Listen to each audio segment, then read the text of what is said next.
श्री गणेशाय नमः। संक्षिप्त महाभारत महाप्रस्थानिक पर्व। द्रौपदी सहित पांडवों का महाप्रस्थान। नारायणं नमस्कृत्यं नरं चैव नरोत्तमं देवी सरस्वती व्यासं ततो जयमुदीरयेत्। अंतर्यामी नारायण स्वरूप भगवान श्री कृष्ण, उनके नित्य सखा नर स्वरूप नर रतन अर्जुन, उनकी लीला प्रकट करने वाली भगवती सरस्वती और उसके वक्ता महर्षि वेदव्यास को नमस्कार करके आसुरी संपत्तियों पर विजय प्राप्ति पूर्वक अंतःकरण को शुद्ध करने वाले महाभारत ग्रंथ का पाठ करना चाहिए। जन्मेजय ने पूछा, ब्राह्मण, इस प्रकार वृषण और अंधक वंश के वीरों में मूसल युद्ध होने का समाचार सुनकर भगवान श्री कृष्ण के परम धाम पधारने के पश्चात पांडवों ने क्या किया? वैशंपायन जी ने कहा, राजन, कुरुराज युधिष्ठिर ने जब इस प्रकार वृषण वंशियों के महान संहार का समाचार सुना तो महाप्रस्थान का निश्चय करके अर्जुन से कहा, महामते, काल ही संपूर्ण प्राणियों को पका रहा है, विनाश की ओर ले जा रहा है। अब मैं काल के बंधन को स्वीकार करता हूँ। तुम भी इसके संबंध में अपने विचार प्रकट कर सकते हो। भाई के इस प्रकार कहने पर अर्जुन ने भी काल की अनिवार्यता बतलाकर उनके कथन का अनुमोदन किया। अर्जुन का विचार जानकर भीमसेन और नकुल सहदेव ने भी उनकी बात का समर्थन किया। तत्पश्चात युधिष्ठिर ने युयुत्सु बुलाकर उसे संपूर्ण राज्य की देखभाल का भार सौंप दिया और अपना राज्य सिंहासन पर परीक्षित का अभिषेक किया। इसके बाद वे अत्यंत दुखी होकर सुभद्रा से बोले, बेटी, ये तुम्हारा पौत्र परीक्षित कौरवों का राजा होगा और यदुवंशियों से जो लोग बच गए हैं उनका राजा श्री कृष्ण पौत्र वज्र को बनाया गया है। परीक्षित का राज्य हस्तिनापुर में होगा, वज्र का इंद्रप्रस्थ में। तुम्हें राजा वज्र की भी रक्षा करनी चाहिए। ऐसा कहकर भाइयों सहित धर्मराज युधिष्ठिर ने श्री कृष्ण का, अपने बूढ़े मामा वासुदेव जी का तथा बलराम आदि का भी तर्पण किया और बड़ी सावधानी से सबके नाम ले लेकर उनके लिए विधिवत श्राद्ध किया। फिर द्वैपायन, व्यास, नारद, मार्कंडे, भरद्वाज और याज्ञवल्क्य को यत्न पूर्वक बुलाकर उन्हें भगवत प्रीत्यर्थ स्वादिष्ट अन्न का भोजन कराया तथा भगवान का नाम कीर्तन करते हुए उन्होंने उत्तम ब्राह्मणों को नाना प्रकार के रत्न, वस्त्र, ग्राम, घोड़े और रथ प्रदान किए। इसके बाद गुरुवर कृपाचार्य की पूजा करके नगर निवासियों सहित परीक्षित को शिष्य भाव से उनकी सेवा में सौंप दिया। तदंतर समस्त प्रजा को बुलाकर राज ऋषि युधिष्ठिर ने उन्हें अपना महाप्रस्थान विषयक विचार बतलाया। उनकी बात सुनते ही नगर और प्रांत के लोग उद्विग्न हो उठे और बोले, महाराज, आप ऐसा ना करें, हमें छोड़कर कहीं ना जाएं। परंतु धर्मात्मा राजा युधिष्ठिर ने उन्हें समझा बुझाकर राजी किया और भाइयों सहित चले जाने का निश्चित विचार कर लिया। फिर तो युधिष्ठिर ने अपने आभूषण उतारकर वल्कल वस्त्र धारण किया। भीम, अर्जुन, नकुल सहदेव तथा यशस्विनी द्रौपदी देवी ने भी ऐसा ही किया। सब ने वल्कल वस्त्र पहन लिए। इसके बाद ब्राह्मणों से विधि पूर्वक उत्सर्गकालीन इष्ट कराकर उन्होंने अग्नियों को जल में विसर्जन कर दिया। स्वयं वे महायात्रा के लिए प्रस्थित हो गए। पहले जुए में परास्त होकर पांडव लोग जिस प्रकार वन में गए थे, उसी प्रकार उस दिन द्रौपदी सहित उन्हें घर से जाते देख नगर की संपूर्ण स्त्रियां रोने लगी। किंतु उन पांचों भाइयों की इस यात्रा में बड़ी प्रसन्नता हुई थी। युधिष्ठिर का अभिप्राय जानकर और वृषण वंशियों का संहार देखकर समस्त पांडव, द्रौपदी और एक कुत्ता, ये सब साथ साथ चले। उन छयों के साथ लेकर सातवें राजा युधिष्ठिर जब हस्तिनापुर से बाहर निकले तो नगर निवासी प्रजा और अंतःपुर की स्त्रियों ने बहुत दूर तक पहुंचाने गई, किंतु कोई भी मनुष्य राजा युधिष्ठिर को लौटाने के लिए नहीं कह सका। धीरे धीरे समस्त पुरवासी और कृपाचार्य आदि युयुत्सु को साथ लिए लौट आए। नाग कन्या उलूपी गंगा में प्रवेश कर गई। चित्रांगदा मणिपुर नगर में चली गई तथा शेष माताएं परीक्षित को घेरे हुए पीछे लौट आई। तदंतर महात्मा पांडव और यशस्विनी द्रौपदी देवी उपवास करते पूर्व दिशा की ओर चल दिए। वे सबके सब योग युक्त महात्मा तथा त्याग धर्म का पालन करने वाले थे। उन्होंने अनेकों देशों, नदियों और समुद्रों की यात्रा की। आगे आगे युधिष्ठिर, उनके पीछे भीमसेन के पीछे अर्जुन और अर्जुन के पीछे भी क्रमशः नकुल और सहदेव चलते थे। स्त्रियों में श्रेष्ठ द्रौपदी भी सबके पीछे चल रही थी। इस प्रकार चलते हुए शूरवीर पांडव क्रमशः लाल सागर के तट पर पहुंचे। अर्जुन ने दिव्य रत्न समझकर लोभवश अभी तक अपने गांडीव धनुष तथा दोनों अक्षय तुनीरों का परित्याग नहीं किया था। वहां पहुंचने पर उन्होंने मार्ग रोककर खड़े हुए पुरुष रूपधारी साक्षात अग्निदेव को सामने उपस्थित देखा। 7 प्रकार की ज्वाला रूप जिहाओं से सुशोभित होने वाले उन अग्निदेव ने पांडवों से इस प्रकार कहा, महाबाहु युधिष्ठिर, भीमसेन, अर्जुन, नकुल और सहदेव, तुम्हें मालूम होना चाहिए कि मैं अग्नि हूँ।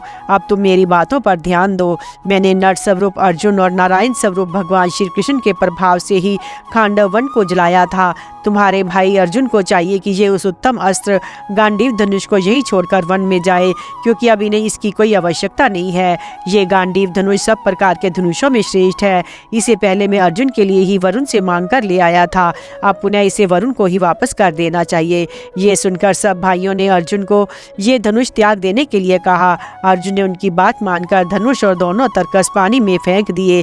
इसके बाद अग्निदेव वहां से अंतर ध्यान हो गए और पांडव वीर दक्षिणाभिमुख होकर चल दिए। जाते जाते वे लवन समुद्र के उत्तर तट पर होते हुए दक्षिण और पश्चिम दिशा की ओर बढ़ने लगे। तत्पश्चात केवल पश्चिम दिशा की ओर मुड़ गए और बढ़कर उन्होंने समुद्र में डूबी हुई द्वारकापुरी को देखा। फिर योग धर्म में स्थित पांडवों ने वहां से घूमकर पृथ्वी की परिक्रमा पूरी करने की इच्छा से उत्तर दिशा की ओर यात्रा की। मार्ग में द्रौपदी तथा सहदेव आदि 4 पांडवों का गिरना। वैशंपायन जी कहते हैं, राजन, नियमों का पालन करने वाले योग युक्त पांडवों ने पश्चिम से उत्तर दिशा में आकर महागिरी हिमालय का दर्शन किया। उसको लांघकर जब वे आगे बढ़े तो उन्हें बालू का समुद्र दिखाई पड़ा। तत्पश्चात उन्हें पर्वतों में श्रेष्ठ महागिरी सुमेरु का दर्शन किया। समस्त पांडव एकाग्रचित होकर बड़ी तेजी के साथ चल रहे थे। उनके पीछे आती हुई द्रौपदी लड़खड़ाकर पृथ्वी पर गिर पड़ी। उसे नीचे पड़ी देख महाबली भीमसेन ने धर्मराज से पूछा, भैया, राजकुमारी द्रौपदी ने कभी कोई पाप नहीं किया था, फिर बताइए क्या कारण है कि वह नीचे गिर गई। युधिष्ठिर ने कहा, नरश्रेष्ठ, इसके मन में अर्जुन के प्रति विशेष पक्षपात था, आज ये उसी का फल भोग रही है। ये कहकर धर्मात्मा युधिष्ठिर द्रौपदी की ओर देखे बिना ही अपने चित्त को एकाग्र करके आगे बढ़ गए। थोड़ी देर बाद सहदेव भी गिरे।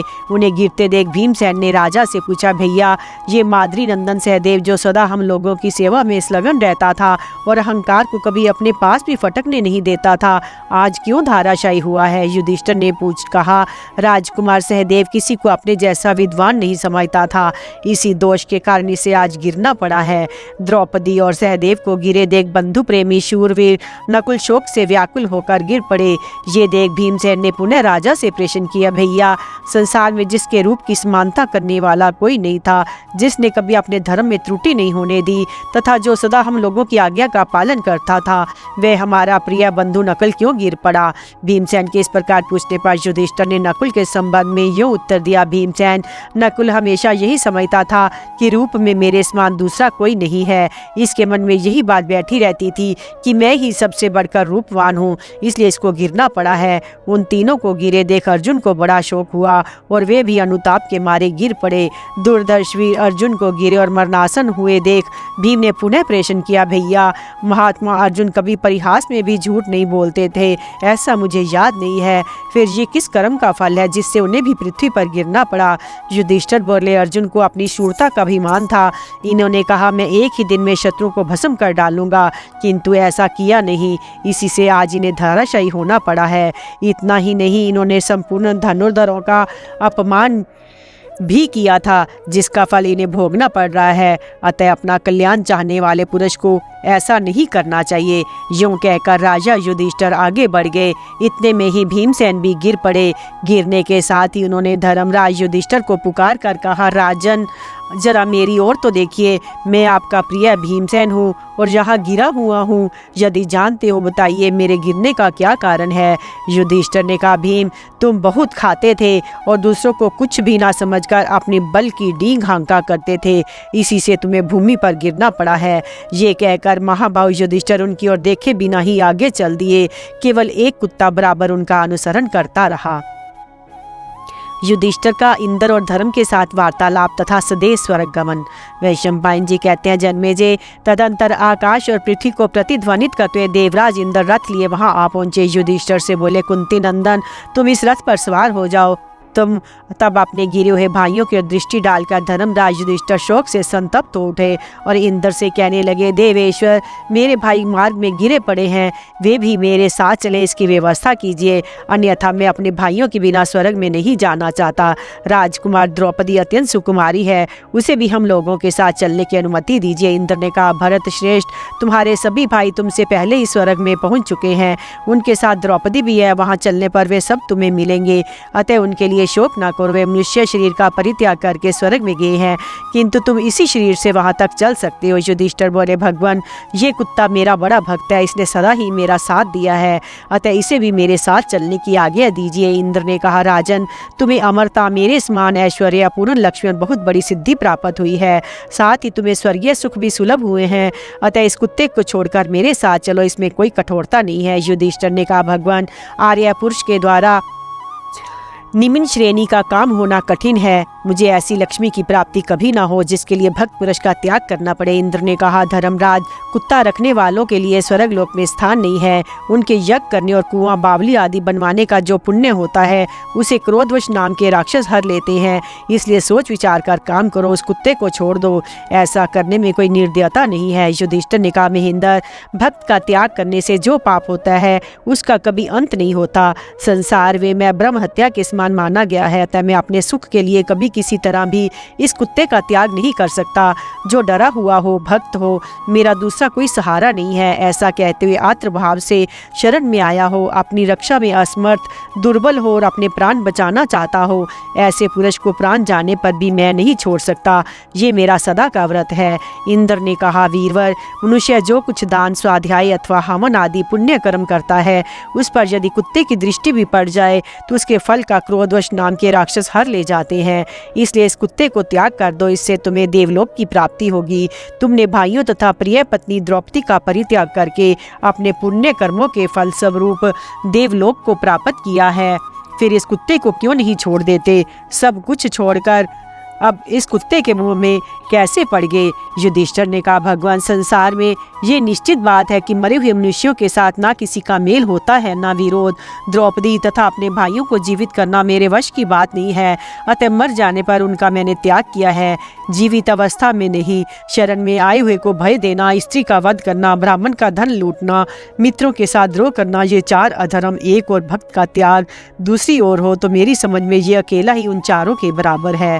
वैशंपायन जी कहते हैं, जन्मेजय कुत्ते का शरीर धारण करके आए हुए धर्म स्वरूपी भगवान धर्मराज युधिष्ठिर की बात सुनकर बहुत प्रसन्न हुए और उनकी स्तुति करते हुए मधुर वचनों में बोले, राजेंद्र तुम अपने सदाचार बुद्धि और संपूर्ण प्राणियों के प्रति होने वाले इस दया के कारण अपने पिता का नाम उज्जवल कर रहे हो। बेटा, एक बार पहले अपने द्वैत वन में भी तुम्हारी परीक्षा की थी, जबकि तुम्हारे सभी भाई पानी लाने के लिए जाकर मारे गए थे।